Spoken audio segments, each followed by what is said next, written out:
Coming to you live from our studios in Belize City, this is the evening news on Love Television for Friday, July 22nd. To start things off, we'll take a look at the top stories for today.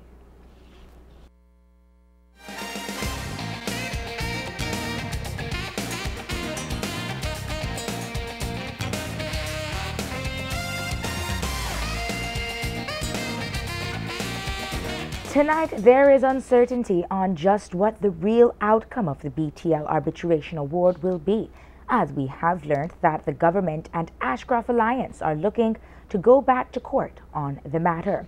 We'll tell you just how the government explained it.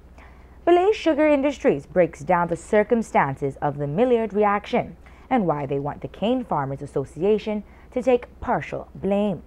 Minister Tracy Panton reacts to her husband's decision to represent accused murderers in the Lucas homicide. A father of two appeals to the authorities to give him back his children. Tonight, there is also the story of the Mexican caught in the Corozal Free Zone with marijuana. And although we are outside the election season, there is the issue of how campaign financing comes back in the spotlight following the Mason investigation. Just when we thought that the biggest challenge for government surrounding the BTL Arbitration Award was to come up with the monies, tonight that seems to have changed. The government of Belize announced this afternoon that a dispute has developed between the government and the Ashcroft Alliance over the decision of the award handed down by the Permanent Court of Arbitration. It seems the decision may have been based on inaccurate numbers as they related to rates of exchange as well as the final calculations by the tribunal. The release reads, quote, GOB, after the most careful examination by a number of its experts, argues that the wrong rate of exchange was applied by the arbitral tribunal in arriving at its ultimate compensation figure. GOB also submits that the tribunal's calculation of interest was mathematically incorrect. Both mistakes by the tribunal prejudiced GOB and resulted overall in larger sums being awarded than were justified. GOB has 30 days from the date of the award to seek rectification, and its overseas lawyers have now prepared and are filing the relevant application. For its part, the Ashcroft Alliance questions the currency split used by GOB last week in making the first half payment of the award. It will be recalled that the award was divided into two by the tribunal, with 40% of the total representing the non-accommodation agreement portion and 60% representing the accommodation agreement portion. The latter, according to the settlement agreement, is payable in Belize dollars and can only be spent to fund projects in Belize for the benefit of the people of Belize. The 40% is payable in United States currency and belongs entirely to the Ashcroft Alliance as compensation for the acquisition of their BTL shares. Thus, GOB last Wednesday paid half of that unrestricted 40% of the award in US dollars to the Alliance and half of the accommodation agreement, 60% portion of the award in Belize dollars in trust for the people of Belize. But the Ashcroft Alliance now contends that half of the total award, and not just the 40%, should be paid in U.S. currency. Apart from the foreign exchange implications, such a position would also short the Belize dollar portion, reserved for the people of Belize. The alliance has now applied to the Caribbean Court of Justice for an interpretation supporting its contention. But that is a contention which would utterly violate the trust set up for the people of Belize with the accommodation agreement money, and significantly reduce the number of projects to be funded for their benefit. GOB will therefore employ all its will and all its resources to resist and defeat this new perfidy that the alliance is attempting to perpetrate.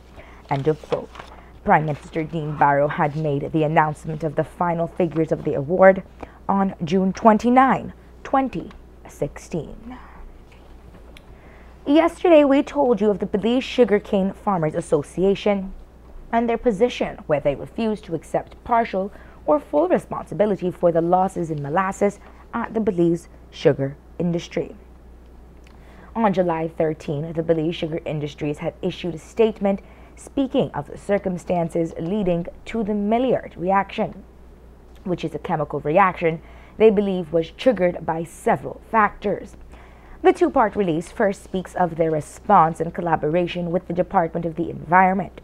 It reads in part, quote, "On the basis of a review of factors and conditions that can trigger the chemical reaction and our own operational data, it can be concluded that the Maillard reaction in molasses at BSI may be attributed to a combination of factors, including the high levels of reducing sugars in cane, high ambient temperatures during the 2016 crop, and the temperature at which molasses is stored. The research also indicated that once triggered, the reaction is irreversible, and therefore, despite all our efforts, not much can be done to salvage the product and avoid disposal of the affected molasses." BSI is collaborating with the Department of the Environment, DOE, on a plan of action to dispose of the affected molasses in the most efficient and environmentally responsible manner. At this time, it is estimated that 3,900 tons of molasses has been affected and will require disposal. The final tonnage of affected molasses can only be determined once the tanks are emptied and the stock realized. In the meantime, we continue to closely monitor and analyze the quality of molasses in all storage facilities as part of the ongoing assessment to identify any further quantity of affected molasses. End of quote. As it relates to their demand of the cane farmers, the BSI says, quote, "On Wednesday, 20 July 2016, BSI met with farmers and other industry representatives to present the revised cane price estimate that will apply for second payment that will be paid to farmers next week, Wednesday. That meeting, a complement to the usual formal written communication with farmers on revised cane prices estimates, was also to provide further information on the Maillard reaction, the estimate of molasses that has been affected, and to explain the impact on the cane price."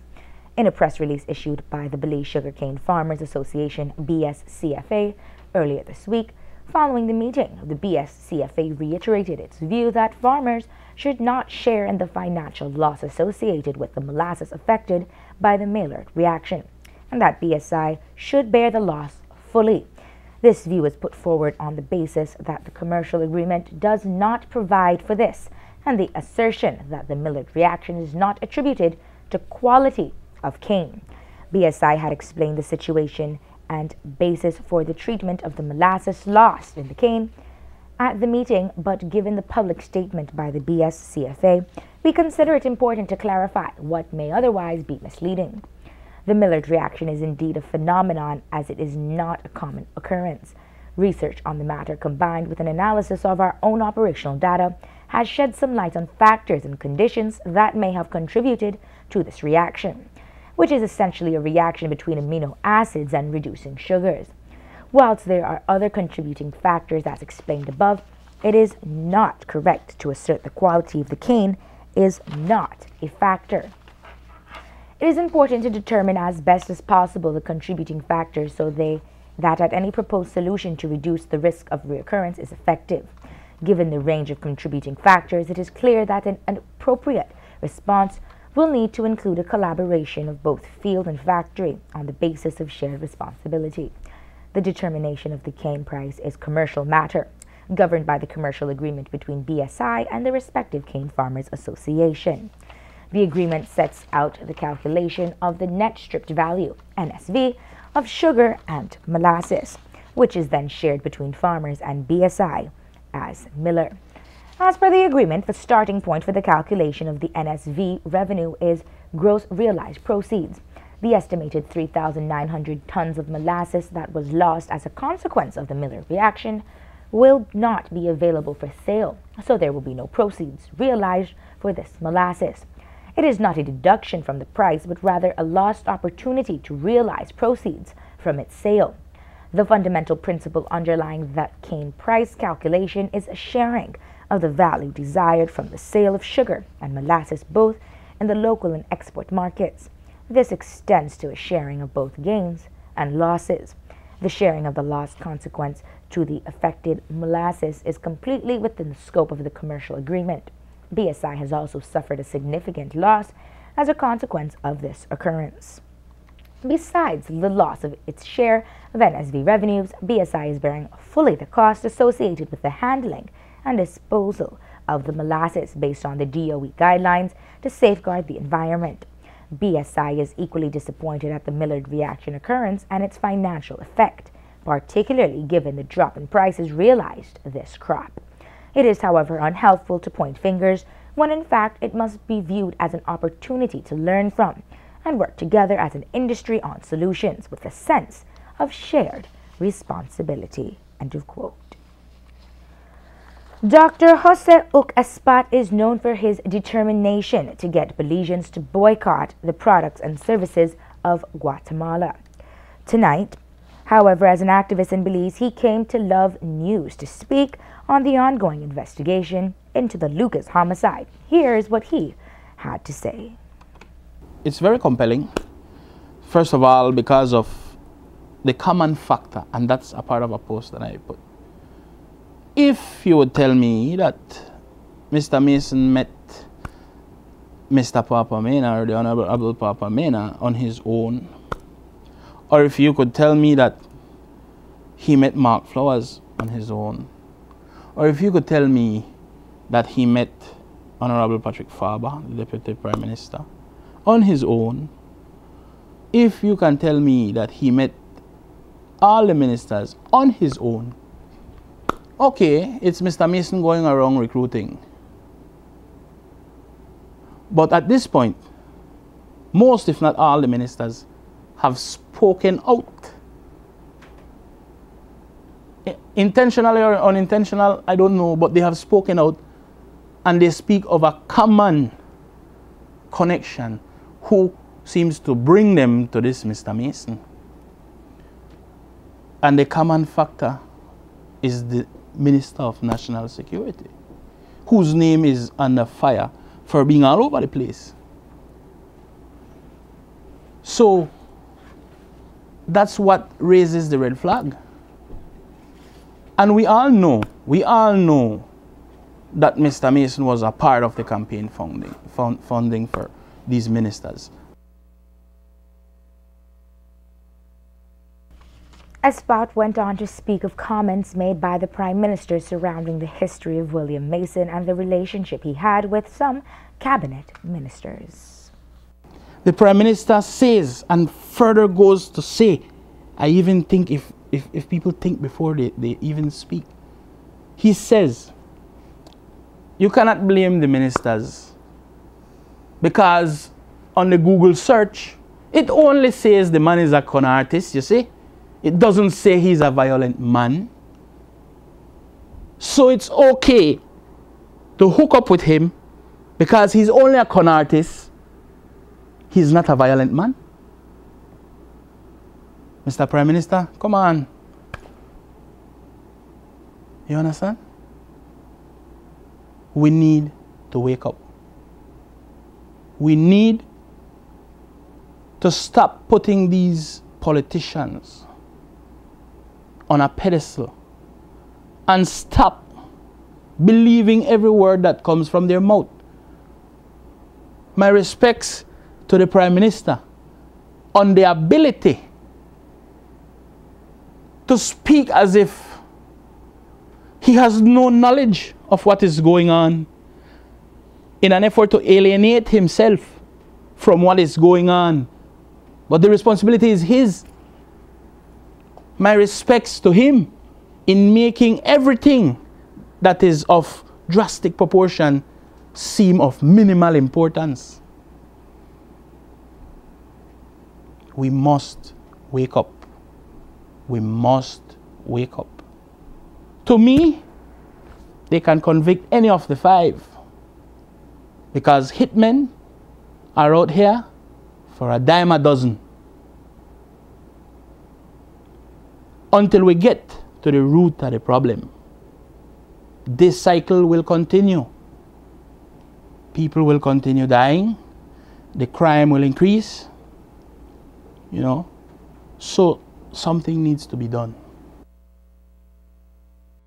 Espat says that he has been following the case and has become privy to certain evidence of a cover-up in the Belize Police Department, which he will reveal in the near future. The Special Branch Tactical Team made an arrest earlier today in the Corozal Free Zone. Reports are that a Mexican was arrested with marijuana. Love News understands that Jose Carlos Rosado Gomez was in his vehicle when a search was conducted, which resulted in 5 grams being found in the ashtray and 876 grams of Mexican Oaxaca weed were found in a secret compartment of the back driver's seat area. He will be charged for possession of a controlled drug and possession of a controlled drug with the intent to supply. After the press release sent by Minister of Public Service Frank Mena stating that he had indeed received $10,000 from William Mason to finance his campaign, the question of legitimate campaign money has arisen time and time again. Today, Minister of Natural Resources and Immigration, Godwin Hulse, spoke about the need to establish an integrity committee to look into campaign financing reform, but says there are many problems with bringing the committee together. Problem with the Integrity Commission is trying to get a qualified accountant, so we might have to change the rules because, as you know, under this whole FIU regime, nobody wants to serve. That has been the problem. But campaign financing, I fully agree with you. You know, I believe firmly that people will give monies. You see it in the US and area, but it should be given to the party. It should be given to the national executive, who then manages it in a process that is accountable. Nobody is ever going to come to Garden House and give me no money. In fact, I have a story where somebody came and I sent him down to Belcan and say, I called Miss Pearl and I said, a good philanthropist wants to make a donation, collect it from him and give him a receipt. That's the way it should work. For her part, Minister of State in Commerce and Trade Tracy Taker Panton also believes there is a need to address campaign financing reform, but applauds the decision made by Mena to return the money Mason donated. In terms of local politics, campaigns are supported by the Belizean community, regardless of what political party you represent. I thought that Minister Mena's response to the fact that he did receive a campaign contribution was a bold one, was correct. I think it took a lot of courage for him to declare in such a very public way what occurred in his case and how he attempted to address the matter. I really applaud him for the approach he took, and certainly it speaks to the strength of his character as a public officer and a public servant to this country. And the reality is, if we are not going to address campaign and reform in a meaningful way, chances are that something like this can occur in the future. A 55-year-old Clive Smith is a father of 2 children, a son who is 17 years old and an 11-year-old daughter. Smith came to Love News today after turning to the police, to the Community Rehabilitation Department, and the family court, and making absolutely no progress in getting his children to come back home to him. The children are with their mother, who Smith says has been absent from the children's lives for several years, despite his appeal to come and check on them or to check on them in school. Here is how he explained his story, and with the hope that the respective authorities will listen to him. I don't mind if they go through the procedures and go to court. I went to court. The young lady took me to court for maintenance and looked like a fool because I had the children. How are you going to take me to court for maintenance? She didn't even show up to court. So I reversed the process and took her to court for maintenance. I don't want no money from you or anything like that there. I want you to help me with your children. Go check, you're not at work. You have adequate time to go to school. You have adequate time to come to the house and plot the legal here. You want me to send it or bring it because I have a vehicle? You're done to get where? You're done to get where. You're not paying no maintenance. You're not to feed it. You're not to do nothing. And you can't even go out of school or plot. I pay you out to plot my daughter here. I told that to the court. That was about 2 years ago, September. So she said, I don't even recall it. I don't really need no help from her. I need her to attend to her children. The little boy is 17. What you gonna do about a 17-year-old boy? He done to smell himself. I'm just saying, how is them people just gonna come and just take my picnic and they don't know the situation? They don't know nothing. but because I'm outspoken and a little arrogant, well, Mr. Smith, we're going to let the picnic stay with their mother tonight.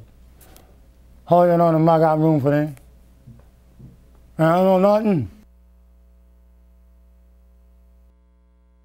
Smith says he ensures that their children go to church weekly. He provides for them and they are in school and in a cadet program. He says he is outraged that the police have subjected his children to go live with their mother without seeing the conditions that she currently lives in. In this entire Mason saga, one of the things that came as a surprise was when Herbert Panton, the husband of a cabinet minister and well-known UDP supporter, decided to be the attorney for William Mason and the other defendants. Many were curious to know what his wife, Minister Tracy Tager Panton, had to say on that matter. The media caught up with her today, and here is how she responded. Mr. Panton, as you know, is an associate of Linda's law firm, who is the attorney on record for Mr. Mason on this case. I respect my husband's profession because it allows us to uphold the Constitution and the law in this country, and in that respect he has my support in that respect in terms of upholding our Constitution and our laws. I think the facts of this case will play out in the appropriate forum, which will be when the matter goes to court. Herbert is also the defense attorney for Ryan Rayburn, who was charged of kidnapping and failed to make it to arraignment in Belmopan yesterday. A traffic incident this morning left 2 government vehicles damaged, especially one of the vehicles belonging to the Fisheries Department. A collision between Anthony Vaughn, driver of a loader belonging to the government of Belize, and Kareem Tucker, driving a Fisheries Department vehicle, occurred on the Philip Goldson Highway. Officer Commanding Precinct 4 Senior Superintendent Lyndon Flowers gave us the details of the accident and which driver was at fault. This morning around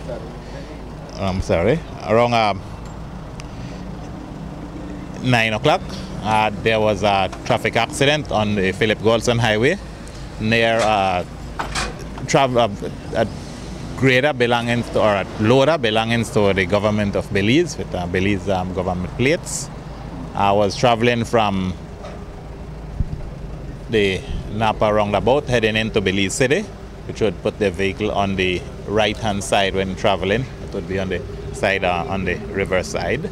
And whilst the vehicle made a right turn to go into one of the business establishments there, a vehicle traveling in the same direction made an attempt to overtake this vehicle or to pass the vehicle in the other lane of the boulevard of the Philip Goldson Highway. Vehicle registered to Fisheries Department was overturned due to the impact with the grader and had extensive damage. Has the police been able to establish who was in fault? The investigation is still ongoing. However, from the preliminary investigations here, we believe the driver of the pickup truck from the fisheries driver is the person at fault. It would be a charge of driving without due care and attention and improper overtaking. Senior Superintendent Flowers took the opportunity to ask drivers to exert proper precaution when on the road, stating that there has been 40 traffic accidents so far at this junction. Drivers using the stretch of highway or any part of the streets within the Precinct 4 area to be more careful. Whilst we have a very low crime rate in this area, we see that because the highway Philip Goldson passes through our precinct, that we have a lot of traffic accidents. Many of them are minor. This is one of the most major accidents that's happened within the past year, but none of the accidents we want to see increase. We have around 40 accidents for the month in this area of Precinct 4 from Seaview to Halover. So I'm asking all drivers using the highways, the off-roads, the Chatham Street area to be more careful. No one was injured in that accident, a notice of intended prosecution was served to Kareem Tucker, who was driving the Fisheries Department vehicle. Just after 9 o'clock last night, police responded to a shooting incident and visited the Carl Huchner Memorial Hospital, where they saw 17-year-old boy of a Faubourg Road address suffering from a gunshot wound to the right shoulder. Investigations revealed that he was visiting a friend at the corner of Central American Boulevard and Jane Usher Boulevards, and as he stood by the gate, a lone gunman came from that direction of the Port Authority and fired several shots in their direction, injuring the minor. He was transported to the hospital where he is listed as stable. Meanwhile, on Ambergris Key, officers are investigating a shooting incident. At around 7:30 last night, 45-year-old Calvin G. Sr. told police that he was at the home along with a friend, Louis Young, when he heard someone shouting, "Leroy," from in front of his residence. He replied, "Leroy, Noria," and shortly after he heard several gunshots. As a result, he crawled on the floor and went to his bathroom and saw two male persons running. Two minors have been detained for questioning. A 60-year-old man who is homeless and unemployed will not have to wonder where he will sleep or how he will eat, at least not for about 5 years. The man, Codrington Carter, was sentenced to 5 years today by Senior Magistrate Sharon Fraser after he pled guilty to burglary. The incident occurred on July 21st at 1955 Mercy Lane, where the Mercy Kitchen is located. Alexandriana Perdomo, the manager of Mercy Kitchen, reported to the police that she was at home when she was informed by a KBH security guard that the alarm at the Mercy Kitchen had sounded. She said that when she arrived at the kitchen, she saw Carter, who frequents the kitchen, in police custody.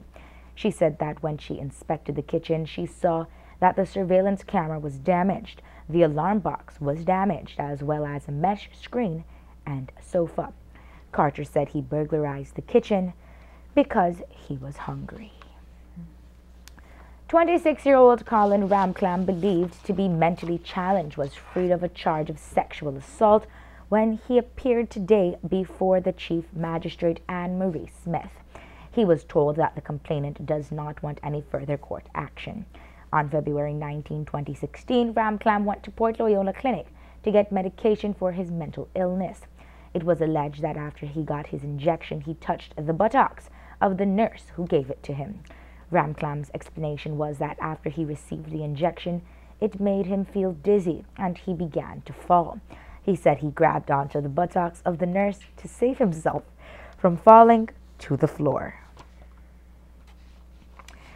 A training of several law enforcement officers completed a training today. Fem Cruz has that story. 30 selected police officers from across the country, traffic officers from the Belmopan City Council and the Traffic Department participated in a 3-day training called Firearm and Defensive Tactics. These officers are being trained by Roswell, New Mexico law enforcement officers. Thanks to Word at Work, the New Mexico Police and the Belize Police Department for that good working relationship. Senior Superintendent Howell Gillett explained more. Our officers were trained in critical areas for the past 3 days, including today. You will hear from the next speaker. He will tell you some of the areas that our officers were trained, but there are critical areas that we needed help. We identified those help. You know, we have an ongoing relationship with New Mexico Police, and we are happy to have had them. This relationship is, we have this relationship over 2 years now, and we will continue to have this relationship. As a matter of fact, there's a partnership agreement between the city of Roswell and the Belmopan City, so much so that these guys are expected to take back an agreement that we think will be signed, or we believe will be signed by our mayor here in Belmopan, and this will allow us to even tap into more training. So we are happy for the 30 officers, and those officers involved in these last 3 days are from Benquevejos, San Ignacio, Belmopan, we who are the hosts. The Special Patrol Unit, the Mobile Interdiction Team, among other units here in Belmopan. So we are so grateful for these 3 days. Also salient things that occurred during the training was a refurbishment of a police officer's house. It was badly needed, and we are happy for that we got help to the tune of some $1,000. We also got 25 new raincoats. It's very needed for our officers, and we're happy. I wish we could have gotten more for officers across the country, but there's only so much they can do to help us. So these 25 raincoats will be issued to the officers who do the patrols on the streets of Belmopan. Kevin Weekly, the facilitator, spoke to Love News about the 3 days training. The 3 days training included skills at arms, defensive tactics, and first aid and CPR. This first aid and CPR, the certification is a 2-year certification that's issued by the American Heart Association. So each officer will be able to perform those tasks and duties certified for 2 years. The firearms, skills at arms, and the defensive tactics are life-saving skills and tactics that we're teaching the officers so they can better assist the citizens of Belize and also to get them home at night. As law enforcement officers, our main goal is to get home to see our families at night, and if we can protect ourselves in a proper way, we can protect the citizens of Belize also in that same way. This is Brother Fem Cruz reporting from the nation's capital city, Belmopan, for Love FM. A health center is near completion in Western Belize. Here is Fem Cruz again with that story. Construction for a new health center measuring 26 by 20 is almost completed here in the village of St. Matthew. According to Noela Ibanez, this is a dream come true for the people of the village, thanks to a construction team of 10 from Kentucky, USA. Today is a dream come true for the people of St. Matthew's Village. We're happy that we almost completed our new health center measuring 26 by 20. It's a concrete building. On behalf of my family, Peace Corps volunteer, and the people of St. Matthew's, we want to thank Ms. Jennifer Trimble and her team of 10 for their great contribution towards one of our most needed causes. I'm appealing to the villagers, business community to get involved, and let's finish together. We can accomplish our work. The need of a health center is to provide better service for us in the community. When I say better service, it's because we do pap smears, mobile. We have teams coming into the village. When we open the health post twice a week, we do dressings, we do weight, height, and monitor pregnant women. We monitor babies that are at high risk because of their weight. So that is some of the services that we provide here. So it's a great thing for us in the community when we say we will have a new health post. This is Brother Fem Cruz reporting from the beautiful village of St. Matthew for Love FM. A summer camp in St. Matthew's Village has concluded. We join Fem Cruz for that details.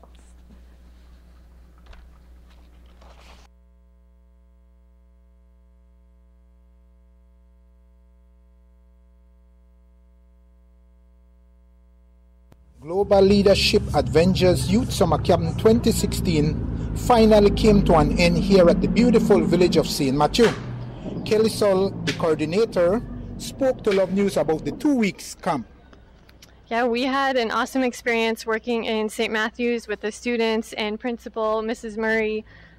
We had 2 weeks of leadership activities. We had youth empowerment programs, character development, math and literacy happening in the classroom. And we had about 29 volunteers from all over the U.S., from New York to Miami to Seattle, as well as 4 program leaders.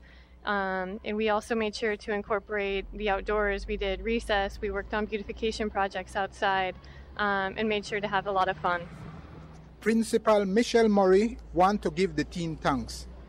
Definitely a heartfelt thank you goes out to Miss Kelly and her entire team sent here on behalf of GLA.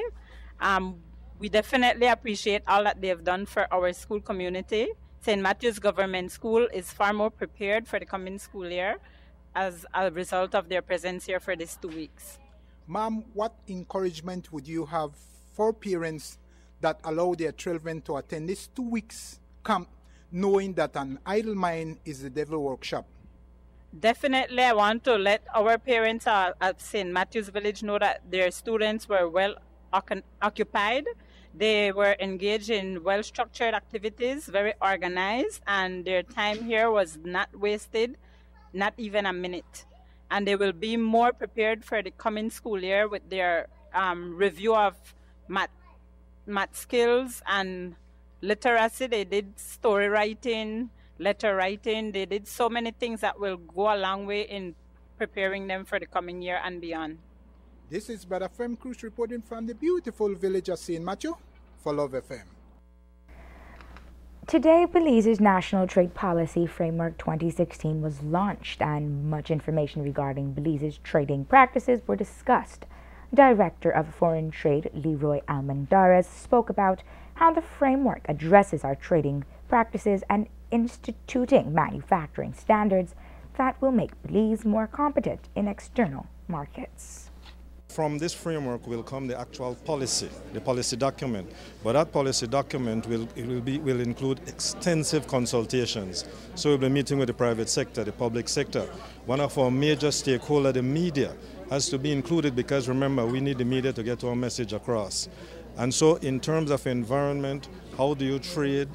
If you're having any kind of dispute, how dispute is settled, because there is a dispute settlement under CARICOM and under the WTO. But the most important part of this, honestly, the fact is that it will look at competition and how people compete, and to ensure that anti-competitive behaviors are not being practiced or continue to be practiced. Belize has had a long history of importing more than it exports, which has not favored the economy. Almendarez also spoke about how the framework will be looking at the deficiency of our exports in contrast to exporting. In fact, we're looking at the constraints. What is keeping back our exports? Now remember, the public sector does not trade. But what the public sector does in cooperation and in consultation with the private sector is to see where the shortcomings are. We also know there are global markets. You have markets all over the globe. You have markets in CARICOM. You have markets in the EU. If the UK breaks away, one of our second largest trading partner is the UK. And so we look at export capacity. Where do you make investments? Because you want to make investments in products that can easily get into markets. But of course, these products must meet the standards of those receiving markets. Standards are important. So this trade policy framework, as I said, is comprehensive and it addresses all of those things. Minister of State in Trade and Commerce Tracy Tager-Panton spoke about the benefits that will acquire from adopting the National Trade Policy Framework. The benefits really is that we will have a more cohesive, integrated approach to our trade policy agenda and how Belize interacts with the rest of the world, how we get our goods and services up to the standards that are required for exportation, for example, how we open new markets for Belize and ultimately grow the national economy. We have to improve, obviously, the infrastructure so that we are better equipped to deal with both internal challenges and external shocks. And so this provides that platform, if you will, for us to move in that direction for more cohesiveness, synergy, and hopefully greater positive impact on our national economy. Thank you for joining us for the weekend edition of the Evening News on Love Television. Have a safe and enjoyable evening and weekend. Tune in on Monday. Thanks for watching. I am Taryn Butcher.